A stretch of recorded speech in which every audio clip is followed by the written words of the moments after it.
Hello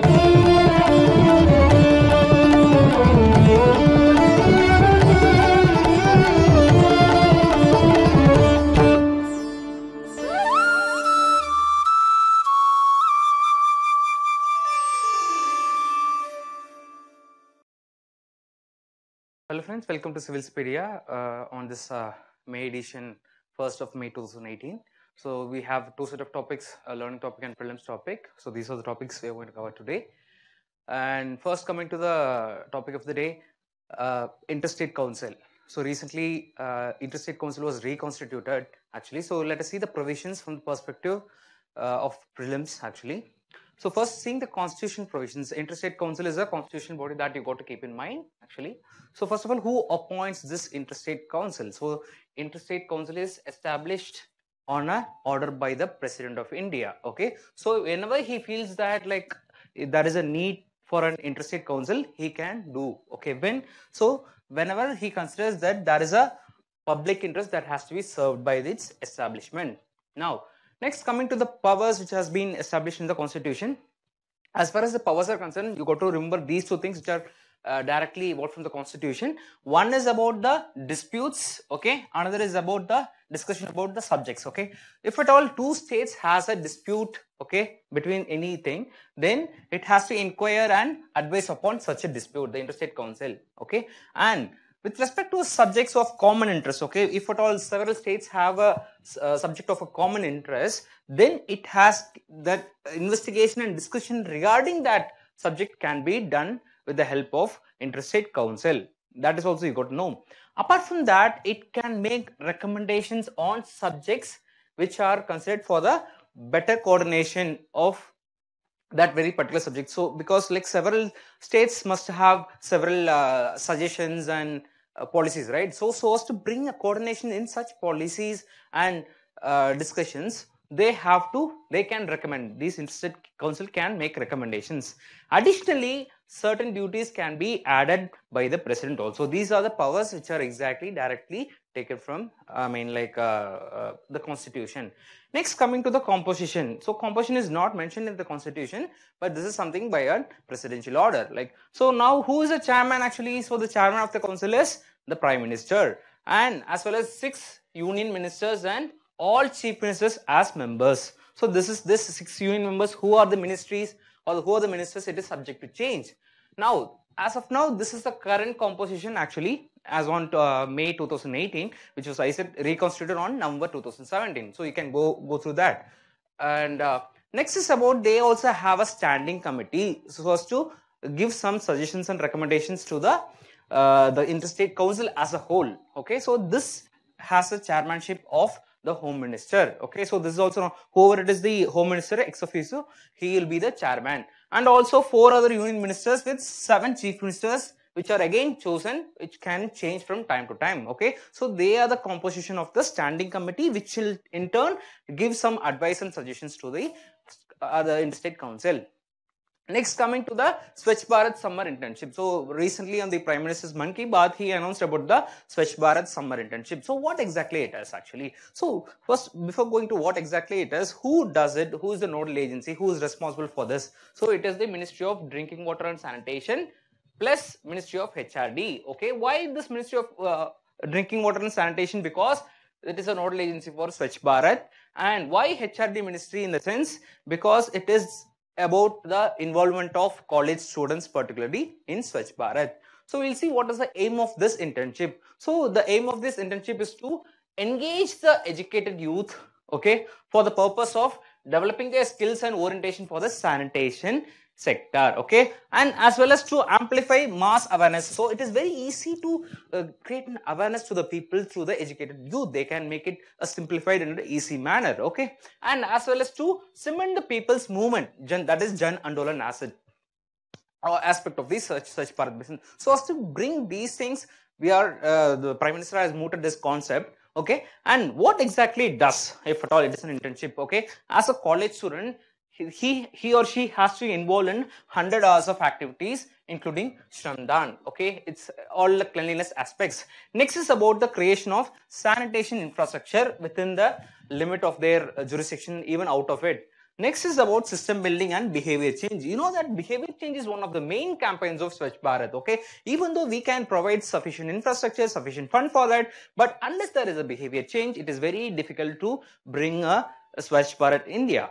I mean, the Swachh Bharat, that is a very clean India. So these are the things which is the aim of this internship, okay? And I mean, sorry, how it is done actually. Now, why it has to be done in the sense like what is the advantages for the students, okay? What are the advantages? So if at all an intern, a person from college or university, he involves in this internship, what are the advantages he has? So the thing is that like he has a certificate as well as he has an elective credit, okay? So you know that the systems, the universities have a choice based credit system for completing the degree. So if at all a person involves in this internship, he might get this some 2 credit points as a part of his curriculum. So this is all the advantages they have as a student, okay? This encourages the students to involve in this internship. Now, next coming to the Nirbhaya Fund, which is also in recently news, and this was created after the Nirbhaya incident, all of you which must have known. Okay, so this fund is for specifically for the implementation of initiatives aimed at enhancing the safety and security of women in the country. So this is all concerned about the safety and security of the women in the country. Now, so for what purpose this is used? This fund is used for several purposes, like if at all an scheme or an initiative is introduced, so that scheme or initiative can get the fund from this Nirbhaya Fund. Okay, so for instance, recently an emergency response support system was, or a panic button, it was formed in Uttar Pradesh, okay, as well as safe city proposals in 8 cities including Chennai, Hyderabad, Bangalore, Delhi and all, okay. So for these initiatives, the fund is taken from this Nirbhaya Fund, okay. So all sort of necessary measures related to the safety and security of the women, they can have the fund from Nirbhaya. Now, who is responsible for this thing? You also keep in mind these 2 ministries are responsible. One is Ministry of Women and Child Development. So this will be the nodal authority which will appraise these schemes and proposals, okay? So any department, for instance, the Ministry of Highways and Authority, Ministry of Road Transport, they can propose an scheme for the safety of women along the national highways. So if such a proposal is mooted, then it is the Women Development Ministry that has to appraise such proposal, and only then they can give funds from the Nirbhaya. Now, so who issues the guidelines and who is the administrator of this fund? It is the Department of Economic Affairs, which comes under the Ministry of Finance. So this is the one which administers the fund, like how much fund and all those things and all, and also issues guidelines related to this. Okay, so this is about the appraisal, this is about issuing guidelines and administering the fund. This is what you got to know from the Prelims perspective. Next, coming to the National Culture Fund. No, this was in news because of the Red Fort being given to a Dalmia group for the maintenance. Okay. So this is not something new actually. So this National Culture Fund has been almost for more than 5 years. So this, who does it, who has it, who administers it? This is the Ministry of Culture, which comes under the Government of India. Okay, so what is the aim of it? It aims the invitation of the participation of the corporate sector as well as the NGOs, state governments and private and public sector, so as to promote, protect and preserve the India's cultural heritage, which can be tangible and intangible. What is the tangible means? Which can be evidently felt, I mean seen. Intangible means it is evidently which can't be seen but it can be felt. Okay, so these are the things which you got to keep in mind with respect to National Culture Fund. For instance, like recently, like corporate sectors also have. So there is a concept of corporate social responsibility, right? CSR under the Companies Act. So every corporate, they have to spend a certain amount of money for the protection of monuments as well as, okay, the corporate sector has a responsibility, a certain amount of responsibility so as to protect these monuments also. So this is something like, okay, we already have monuments like Humayun Tomb in Delhi, and right now we have Red Fort also. Okay, so you just keep in mind about this. What are the agencies which are involved in that, and all those things about the National Culture Fund. Okay, next coming to the learning topic of the day. First is about the India-Nepal trade treaty. Okay, so there are being discussions. Last week we had a discussion between the Nepalese and the government and the Indian government about the investment and the trade treaty, how to improve the trade actually. Okay, so now what they have mooted, they mooted for the amendment to the bilateral treaty of transit they had in 1999. So all of you must know that, like, Nepal is a landlocked country, so it can move goods from, or it can move towards the goods only through India, right? So this treaty is very much important for Nepal.